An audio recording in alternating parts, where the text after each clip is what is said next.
I was about to sign a six-figure deal with the best plumber in town, until I saw the Trump flag on his truck. 10 minutes later, I fired him. And he's been trying to ruin me ever since. Let me take you back a few months. My name is Daniel.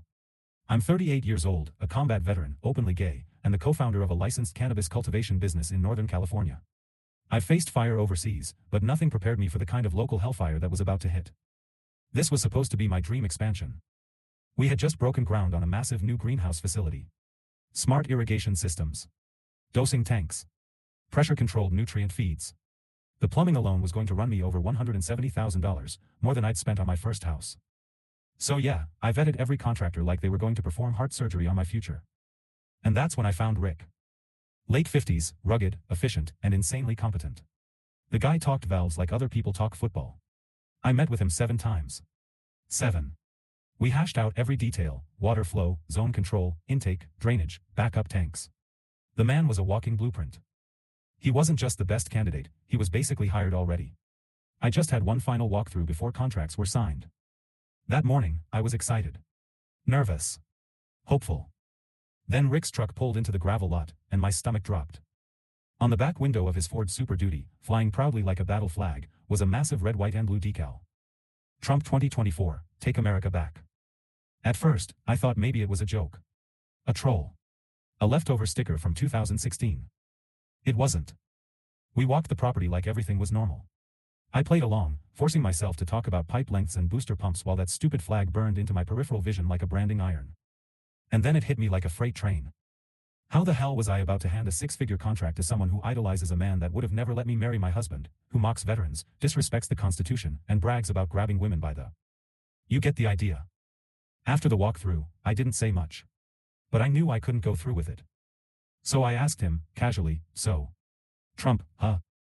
He grinned like I just complimented his dog. Damn right. World's going to hell without him. I stared. You know I'm a vet, right? Course. And I'm married. To a man. He blinked. That smug grin froze just a little. I don't think this is going to work, I said, calm but firm. Rick chuckled. You serious? After all this planning? Over a sticker? No, I said. Over what that sticker represents. And what your support says about your values. It's not politics, Rick. It's morals. You wave a flag for someone who's insulted everything I've fought for. And that was when he snapped. He turned beet red. Accused me of being unprofessional. Threatened to sue. Called me a woke psycho and a self-righteous loser. I didn't flinch. We don't have a signed contract. You're welcome to try filing a lawsuit.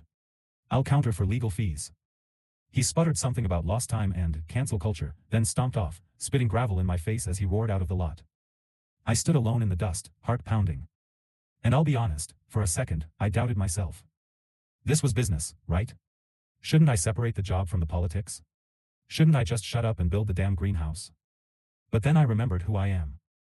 I served this country to protect democracy, not to pay someone who'd burn it down if their dictator lost a fair election. I don't fund fascism. Not with my business. Not with my dollars. Not with my silence. And that decision would start a chain reaction that would cost me months of progress, tens of thousands in delays, and nearly my reputation. But I'd still do it again. After Rick's truck peeled out of the gravel lot that day, I thought it was over. I was wrong. It started with a call from Mike, a guy who runs a local hydro store and has done business with both of us. Hey, man, just wanted to give you a heads up, he said. Rick's out here saying you're some kind of liberal psycho who bailed on him for being too American. I laughed. Too American? That's what he's running with? Mike sighed.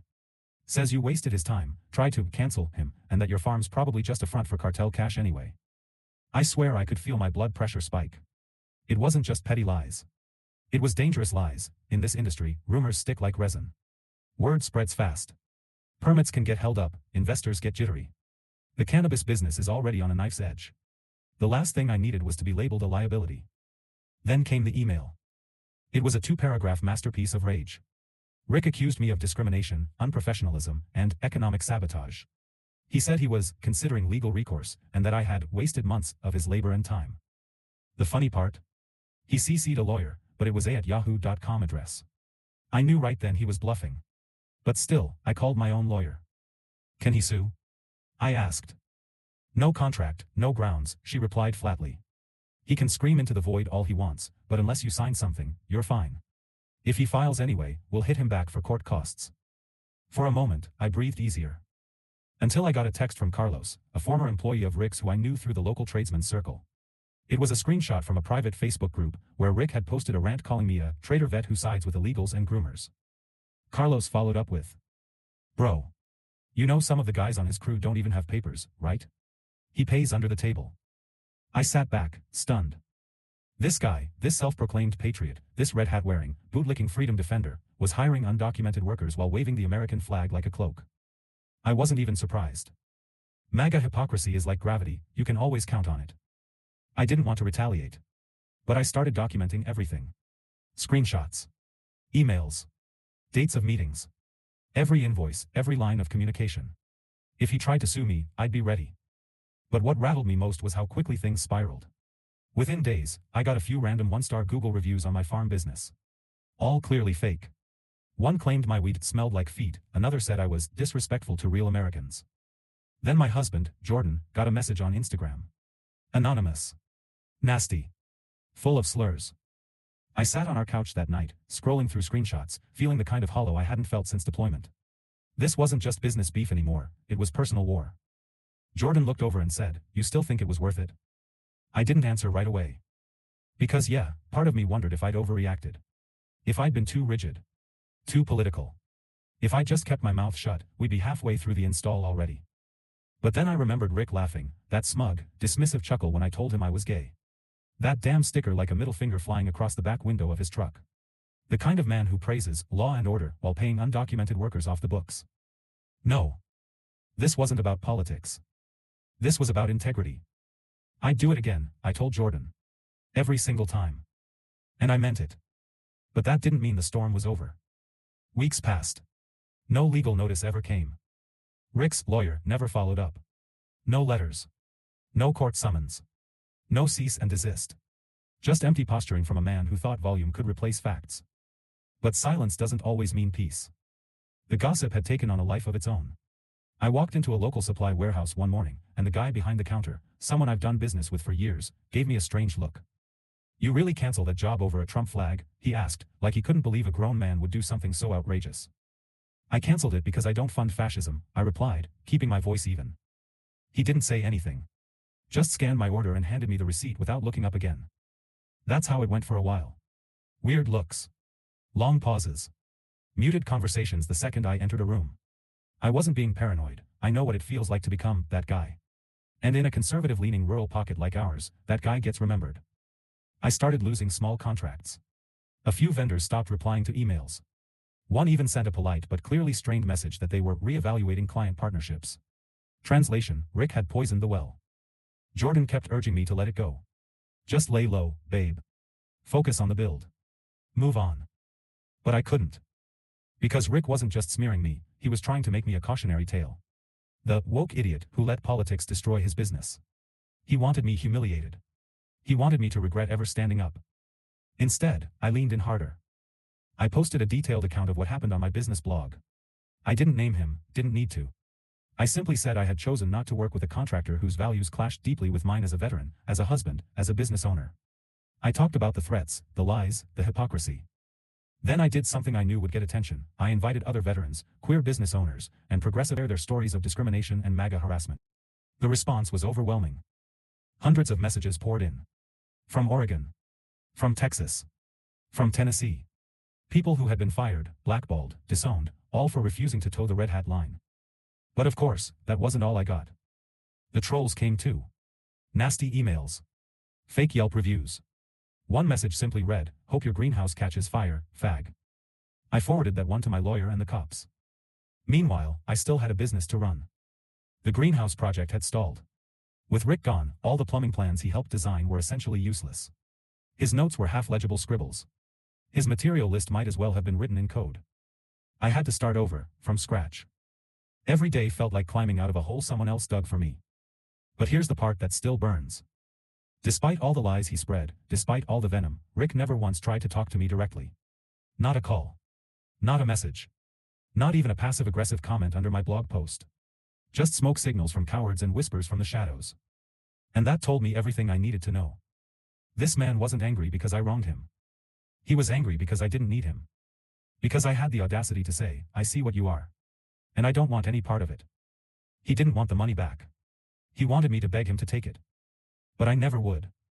And now, with the project on hold, cash bleeding every day, and pressure mounting to find a new contractor, I made a decision. If I was going to lose money doing the right thing, then I was going to make sure every damn cent went to someone who deserved it. I put out the word, I'm hiring again. But this time, I added a question to the vetting process. Where do you stand on Trump? Because in my world, character comes before credentials. I found him on a Reddit thread, of all places. I'd posted on a progressive business forum, venting about the ordeal, the smear campaign, and how hard it was to find a contractor who could handle complex agricultural plumbing without doubling as a wannabe fascist. Then came a comment from a user named Pipe Dream Destroyer, real subtle. I'm a licensed master plumber, 20 years experience. Left a MAGA job site last year after being told masks work for sheep. I work in NorCal. DM me. I clicked his profile. Post supporting veterans' rights, LGBTQ charities, cannabis legalization. A pinned post called F*** Trump and the horse he rode in on.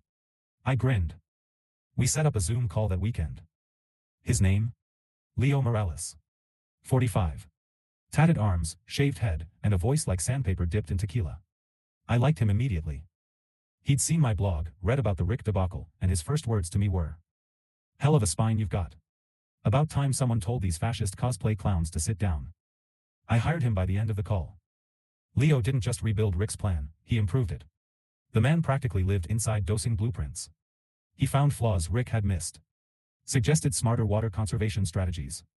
And when he walked my site for the first time, he brought empanadas for the crew and hugged my husband like they'd known each other for years. This wasn't just business. It felt like healing. In 3 weeks, Leo's crew did more real work than Rick had in 3 months of meetings. Every valve, every sensor, every pipe was precise. Efficient. Beautiful. He even caught a pressure flaw in the northeast quadrant that would have flooded my microgreen section under Rick's original plan. Meanwhile, Rick? Still silent. Oh, I heard through the grapevine he was furious, that losing this job tanked a big quarter projection.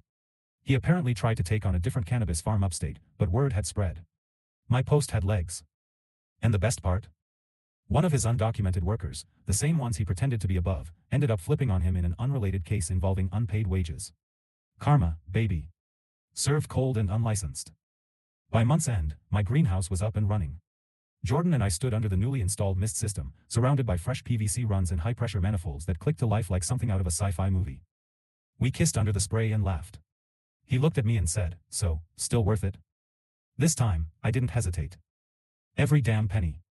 Because here's the truth, the part that MAGA apologists never seem to understand. Your vote isn't just a preference. It's a statement of who you are, what you'll tolerate, who you'll protect, what kind of world you want to build. And when you wear that statement on your truck like a badge of honor, don't act shocked when people take you seriously. I will never fund fascism. Not with my money. Not with my time. Not with my silence. And if that pisses people off, good. Let them stay mad. Because I've got a thriving business, a husband who loves me, a greenhouse bursting with life. And a plumber who thinks Trump can go to hell.